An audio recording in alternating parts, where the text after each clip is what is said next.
Во струга протести поради тоа што нема вода за пиење, во Делчево прекини во водоснабдувањето. Во Македонска Каменица водата од водоводот не е исправна за пиење. Прекини на вода во многу населби и села во целата држава. Рестрикции во водоснабдувањето во Кочани. Кога споредбено ќе се погледне, сепак мерката во Кочанскиот водоснабдителен систем е најблага и не им го отежнува премногу животот на граѓаните, бидејќи се планирани.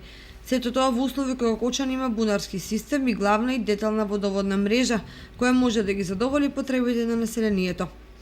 Проблемот е што балканската недисциплина и расипништво, како и несолидарност, со тие што потешко доаѓаат до вода и притисок во чешмите.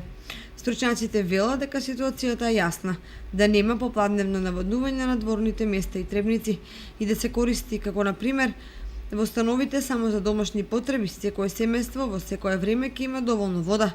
Меѓутоа, кога околу 17 и 18 часот сите ќе ги отворат славините на чешмите, логично е тие од повисоките зони да останат без притисок, односно без вода.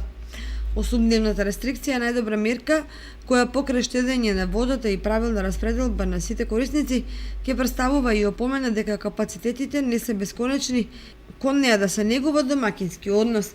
Се уште актуелните посети на екипи од комуналното јавно претпријатие Водовод за откривање на недисциплинирани потрошувачи, меѓу другото покажуваат дека има граѓани кои имаат доволно пари да ја платат зголемената потрошувачка на вода и поради тоа не ја штедат.